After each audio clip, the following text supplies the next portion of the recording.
Hello, good morning students, how are you? I hope अच्छे होंगे। ठीक है, और अपना काम आप कॉन्टिन्यूसली कर रहे होंगे नोटबुक का या फिर जो यूटी का आपका सिलेबस फिलहाल डाला हुआ है।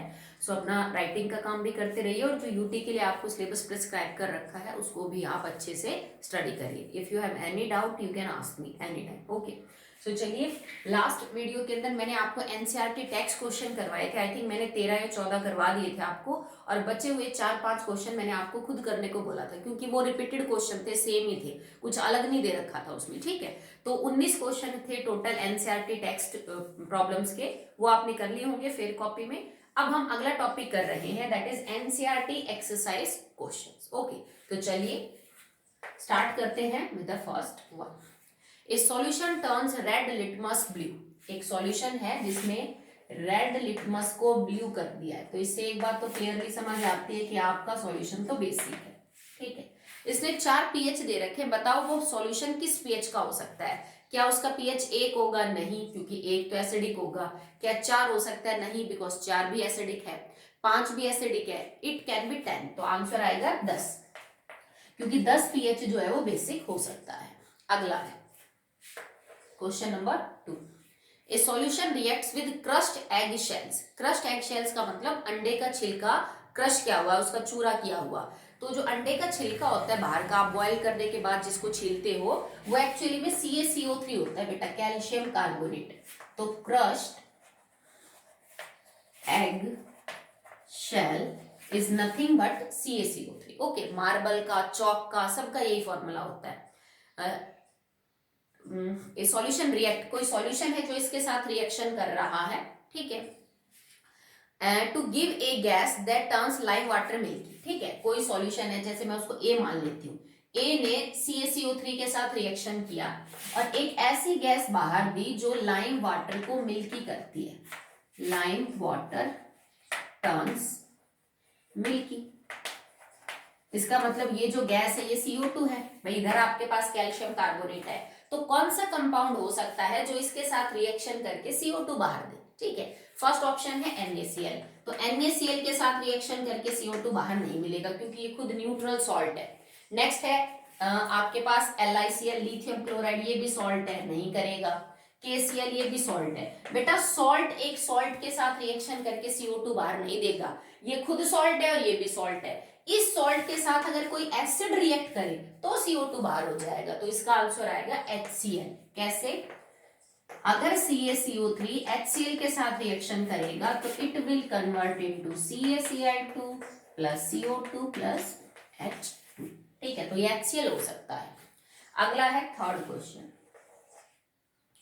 10 ml of solution of NaOH, 10 ml NaOH solution is found to completely neutralize by 8 ml of HCl solution। कह रहा है कि अगर मेरे पास 10 ml NaOH सॉल्यूशन है तो उसको पूरी तरह न्यूट्रलाइज करने के लिए मेरे को 8 ml HCl चाहिए।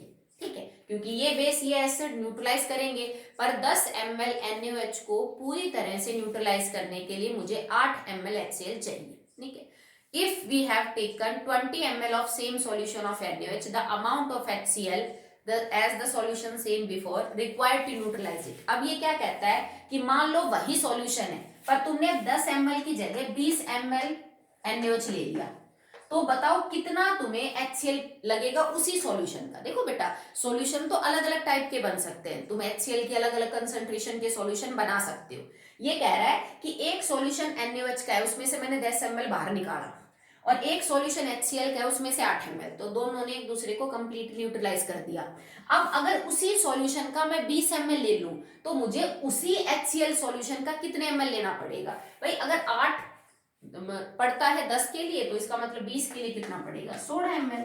तो 16 ml HCl आपको लगेगा for 20 ml NaOH। Okay, next है fourth question. Which one of following type of medicine is used for treating indigestion? indigestion का मतलब बदहजमी, एसिडिटी जिसको हम बोलते हैं, तो उसको ठीक करने के लिए किन दवाइयों को हम लेते हैं? तो एंटीबायोटिक नहीं लेते बेटा, एनाल्जेसिक्स जो होती है वो भी नहीं लेते हैं, एंटीसेप्टिक, देखो एंटीसेप्टिक क्या होती है, जैसे सेवलॉन है, डेटॉल है, माइक्रो ऑर्गेनिजम्स को साफ वगैरह करने के लिए हम इसको यूज करते हैं।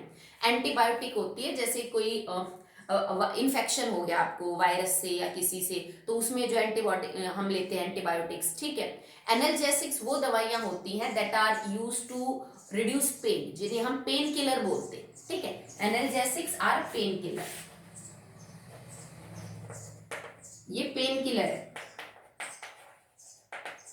आप यूजुअली घर में पेन किलर ही बोलते हैं उनको कि कहीं भी दर्द हो रहा है तो एक पेन किलर ले लो, ठीक है। तो वो दवाइयां पेन किलर भी नहीं है, एंटीसेप्टिक भी नहीं है, एंटीबायोटिक भी नहीं है, दैट आर एंटासिड्स, ये एंटासिड्स होते हैं क्योंकि ये एसिड के इफेक्ट को न्यूट्रलाइज करते हैं, उनसे एंटी काम करते हैं, that's why we call as antacids. Okay, so next question देखिए, हमने अभी 4 कर लिए हैं।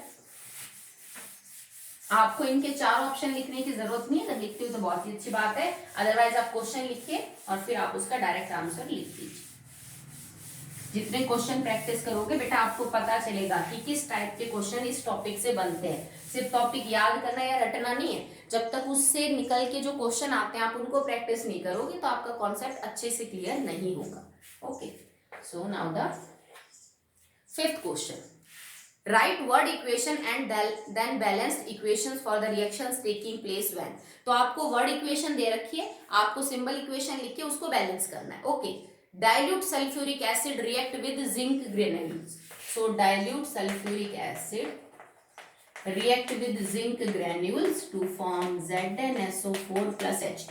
इनको मैं थोड़ा फास्ट करवाऊंगी क्योंकि ये फर्स्ट चैप्टर का टॉपिक है, आपने बहुत अच्छे से कर रखा है। Okay, dilute hydrochloric acid react with magnesium ribbon, dilute hydrochloric acid react with magnesium ribbon to form magnesium chloride and hydrogen gas।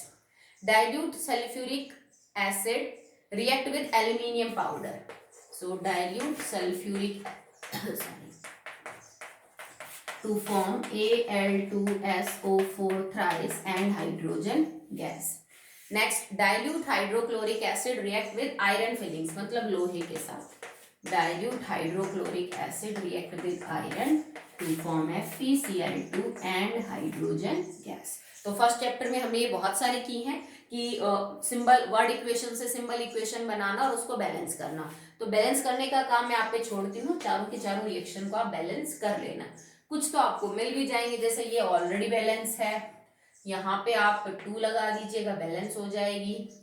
इस पे आप यहाँ 2 लगा दीजिएगा और SO4 थ्राइस है तो इधर 3 कर लीजिएगा, देन 3 2 जा 6, इधर आ जाएगा आपके पास 3, आई थिंक बैलेंस है, ठीक है। इधर आप कर लीजिएगा इसको ट्वाइस, ठीक है। चलिए नेक्स्ट क्वेश्चन देखिए,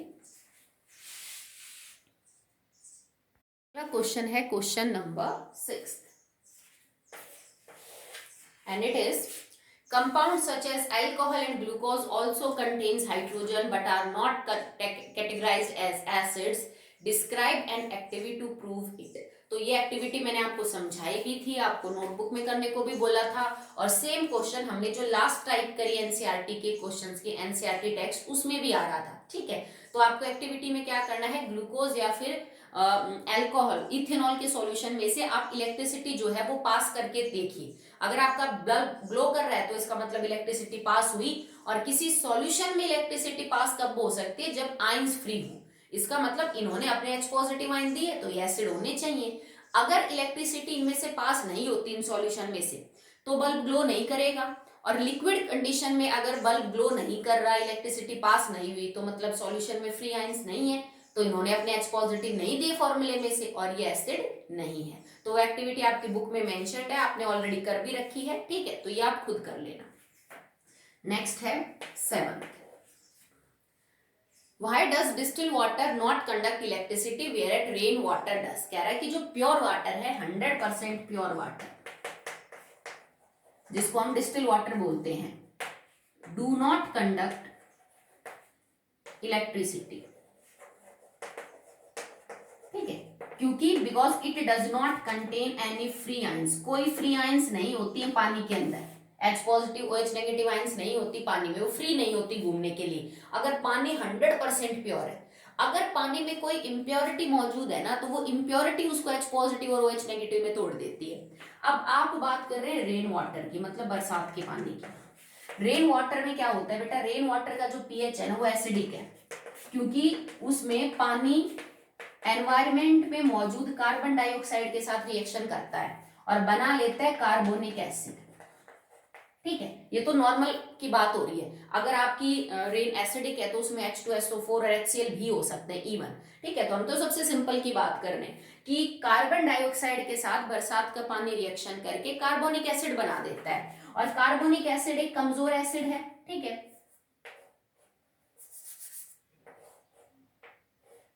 और ये किसमें टूट जाएगा, 2H positive plus CO3 2 negative. अब ये खुद आयोनाइज होता है, तो ये आयोनाइज होने के बाद पानी को भी आयोनाइज कर देता है। तो बरसात का पानी इसलिए इलेक्ट्रिसिटी कंडक्ट करता है क्योंकि उसमें कुछ गैस मौजूद होती है, जैसे CO2, SO2, SO3, जो एसिड बना लेती है पानी के साथ रिएक्शन करके, और वो एसिड आयोनाइज हो जाते हैं टू गिव H पॉजिटिव, और जो नेगेटिव हिस्सा उनका है, और इस वजह से पानी में आयंस आ जाती हैं। इस वजह से जो बरसात का पानी है वो इलेक्ट्रिसिटी कंडक्ट करता है। पर प्योर वाटर के अंदर ऐसा कुछ नहीं होता, तो बिजली कंडक्ट नहीं हो पाती। नेक्स्ट है 8th, Why do acids not show acidic behavior in the absence of water? तो देखो, एसिड पानी की प्रेजेंस में एसिड का काम क्यों नहीं करते। जैसे HCl अगर मेरे पास ड्राई है, ड्राई गैस है, तो ये एसिड नहीं है। क्यों? क्योंकि HCl एसिड कब होगा, जब ये अपने अंदर से H पॉजिटिव दे सके, और इसका H पॉजिटिव कब बाहर निकलेगा, जब मैं H और Cl के बीच के बॉन्ड को तोड़ू। बॉन्ड ऐसे तो टूटेगा नहीं, स्ट्रॉन्ग बॉन्ड है। इस बॉन्ड को तोड़ने में हेल्प कौन करता है, वाटर। ये मैंने समझाया था ना कि इसके H पॉजिटिव को वाटर अपने O नेगेटिव की तरफ से खींचेगा, इसके Cl नेगेटिव को वाटर अपने H पॉजिटिव से खींचेगा, तभी तो ये बॉन्ड टूटेगा। अगर पानी ही ना हो तो H और Cl के बीच का बॉन्ड तोड़ेगा कौन। ठीक है, इस वजह से पानी की एब्सेंस में ये एसिड का काम नहीं करता, मतलब अपना H पॉजिटिव नहीं दे सकता, सिंपल सी बात है। ठीक है, नेक्स्ट है आपके पास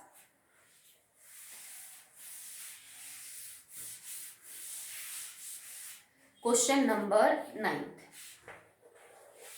You have 5 solutions such as A, B, C, D and E.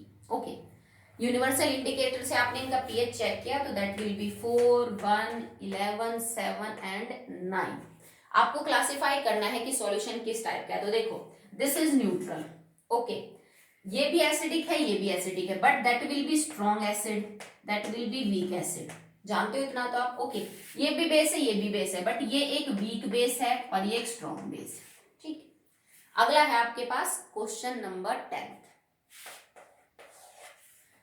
Equal length of magnesium ribbon. देखो, इसमें कहना क्या चाहता है कि मैग्नीशियम रिबन दो लिए बराबर बराबर लंबाई के, जैसे यहाँ भी 1 सेंटीमीटर, यहाँ भी 1 सेंटीमीटर। एक को डाल दिया जैसे 10 ml एसिटिक एसिड में, और एक को डाल दिया 10 ml HCl में। तो बताइए रिएक्शन किसमें तेज होगी। भाई रिएक्शन क्या होगी, metal react with acid to form salt,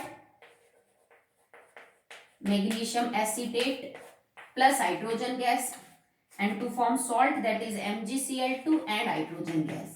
किस टेस्ट ट्यूब में या किस बीकर में आपको गैस निकलती हुई जल्दी दिखेगी, बबल्स निकलते हुए जल्दी दिखेंगे। तो देखो बेटा, मैग्नीशियम दोनों में सेम, उसकी लंबाई रिबन की सेम, एसिड की वॉल्यूम दोनों में सेम, बट एसिड की स्ट्रेंथ अलग अलग है।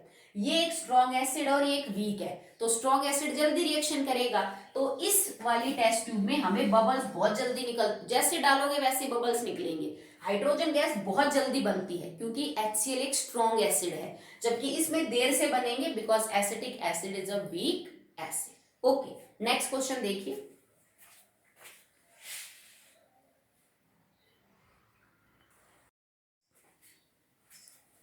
Next question is question number 11। Fresh milk has a pH of 6। जो फ्रेश सैंपल होता है मिल्क का, उसका पीएच 6 है, मतलब slightly acidic. How do you think the pH will change as it turns into curd, explain your answer. अगर आप milk से कर्ड बना रहे हो तो आपको क्या लगता है कि पीएच कैसे बदलेगा। भाई 6 से ज्यादा होगा कि कम, because curd is sour in taste and it is acidic. ठीक है, तो इसका मतलब पीएच जो है वो 6 से क्या हो जाएगा, it will decrease. The pH of milk will decrease from 6 because curd is acidic in nature, वो सोर है, एसिडिक इन नेचर है, ठीक है, और पीएच डिक्रीज करेगा, इसका मतलब नाउ जो आपका पीएच इट कैन बी 4 और 5 इस तरह से कुछ हो जाएगा, डिक्रीज करेगा पीएच, क्योंकि ये स्लाइटली एसिडिक है, ठीक है, जब कर्ड इससे बनेगा तो वो ज्यादा एसिडिक है, पीएच आपका घट जाएगा। नेक्स्ट है 12, a milkman adds a very small amount of baking soda to a fresh milk. Why does he shift the pH of fresh milk from 6 to slightly alkaline? क्या कहता है, अपने फ्रेश मिल्क को ज्यादा लंबे टाइम तक चलाने के लिए वो इसमें थोड़ा बेकिंग सोडा ऐड करता है, जो दूध वाला होता है। क्यों? क्योंकि बेटा देखो ये स्लाइटली एसिडिक है, इसमें बेस डालते ही इसका पीएच क्या हो जाएगा, ऑलमोस्ट मान लीजिए 7 के बराबर हो गया, क्योंकि ये एसिडिक है, ये बेसिक है, थोड़ा सा न्यूट्रलाइज हो गया। अगर मान लो तुम्हारा दूध कब खराब होगा, जब ये खट्टा हो जाएगा। भाई दूध तो कब खराब होता है, जब खट्टा हो जाता है, मतलब इसमें एसिड बन गया, पहले भी एसिडिक है, अगर ज्यादा एसिडिक हो जाता है तो दूध खराब हो जाता है। मान लो कि 6 से 5 होने पे ये खराब हो जाएगा। अगर तुम्हारा फ्रेश मिल्क का पीएच 6 है तो उसको 5 में आने के लिए मान लो कि 5 घंटे लगते हैं, तो अब तुमने बेकिंग सोडा डाल के उसका पीएच 7 कर दिया, तो 7 से 5 आने में 5 घंटे से तो ज्यादा का ही टाइम लगेगा ना, मान लो 7 घंटे लग गए, अब तो उसका जो दूध है वो 2 घंटे ज्यादा नहीं चल गया। तो इसी टेक्निक को वो यूज करता है, क्योंकि दूध कब खराब होता है, जब उसका पीएच 6 से नीचे जाएगा। नॉर्मल कंडीशन में अगर वो 4-5 घंटे में उतना पीएच एक्वायर कर लेता है तो दूध फट जाएगा, खराब हो जाएगा, खट्टा हो जाएगा, उसमें स्मेल आती है। अगर बेकिंग सोडा डाल दिया जाए तो बेकिंग सोडा का नेचर एल्कलाइन है, बेसिक है, ये पीएच को थोड़ा बढ़ा देता है 6 से ऊपर, तो ज्यादा टाइम लगता है वो खट्टा जो है वो सब्सटेंस बनने में, एसिड बनने में। Okay, why does this milk, तो ये मैंने समझा दिया कि इसको लंबा टाइम क्यों लगता है खराब होने में, रीजन समझा चुकी हूं मैं। 30, plaster of Paris should be stored in A moisture proof container, explain why, कि जो आपके पास प्लास्टर ऑफ पेरिस है ना, उसको ऐसे बर्तन में स्टोर करते हैं, कंटेनर में, जिसमें बिल्कुल भी पानी ना एंटर कर पाता हो। क्यों?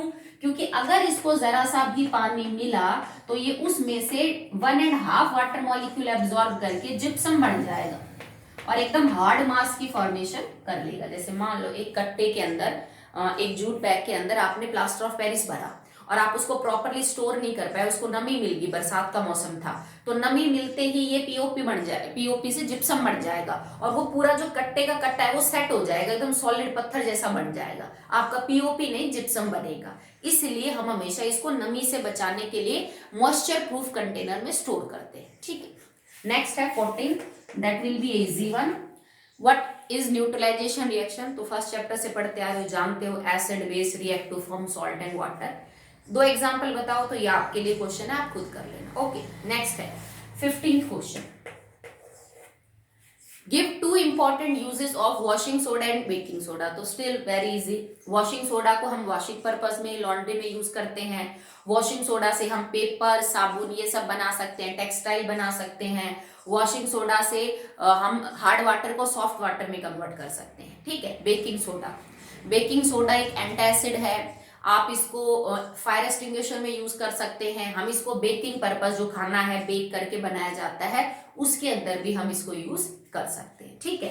तो आज हमने 15 क्वेश्चन किए हैं, एनसीईआरटी एक्सरसाइज क्वेश्चंस के अंदर हेडिंग है, तो आप ये 15 जो है वो फेयर कॉपी में अपनी कर लेना और यूटी की तैयारी करते रहना बेटा। Okay, that's all for the day.